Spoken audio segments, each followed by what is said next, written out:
Chers élèves de la troisième année de l'enseignement primaire, bonjour.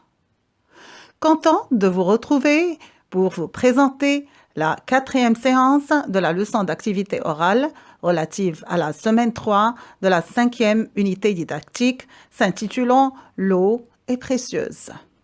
Vous vous rappelez bien les enfants que lors des séances précédentes, nous avons écouté le dialogue qui s'est déroulé entre la maman, sa petite fille Sarah et son fils Mohamed.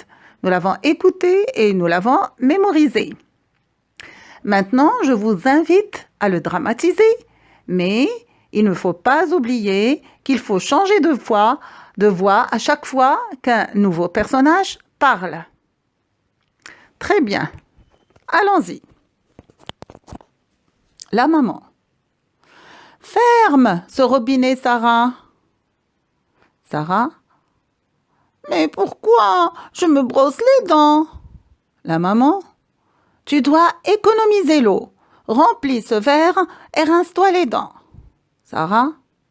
Tu as raison, maman. C'est mieux de cette façon. Mohamed. Et moi, maman, je prends un bain ou une douche? La maman.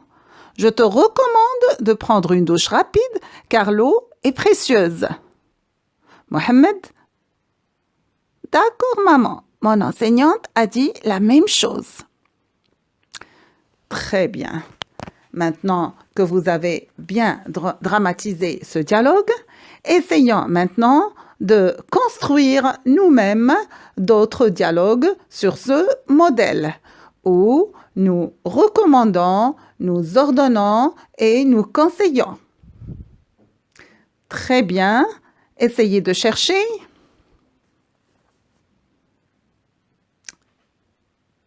D'accord.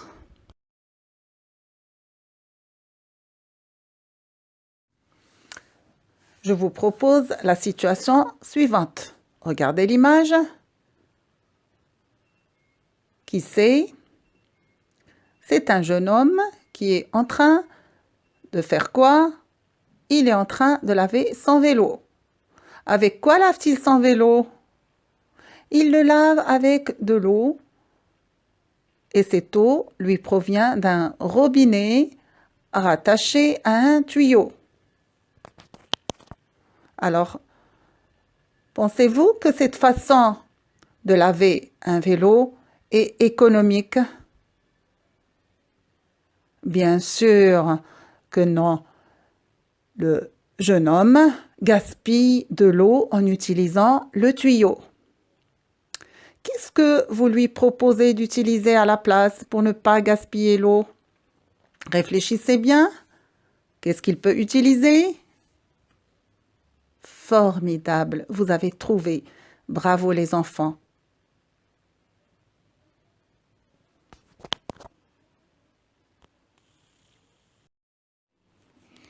Oui, vous avez raison.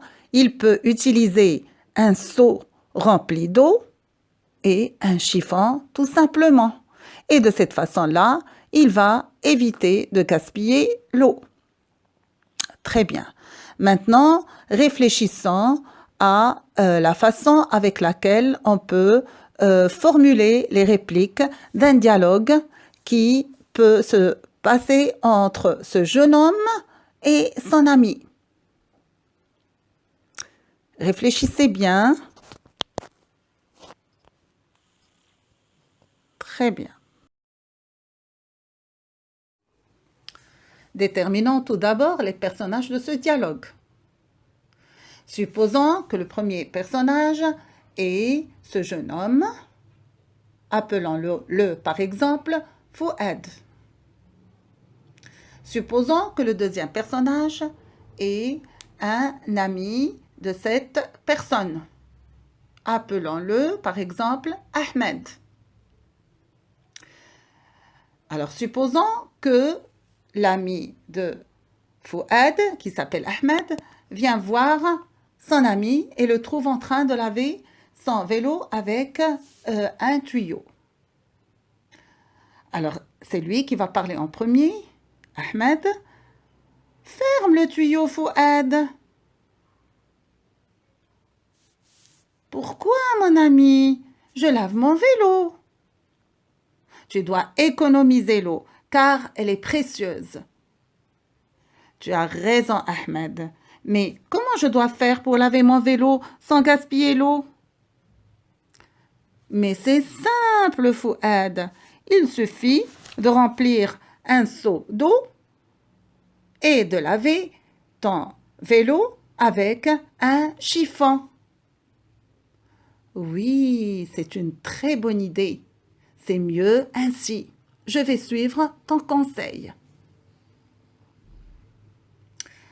Très bien. Alors, je vais vous proposer d'autres situations pour vous entraîner à faire un dialogue sur le modèle que nous avons élaboré, mais en changeant de situation. Je vous propose la situation suivante.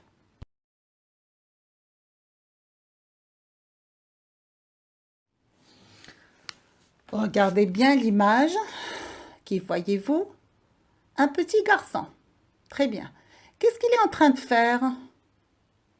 Il est en train de faire la vaisselle. Alors, avec quoi fait-il la vaisselle? Avec de l'eau du robinet.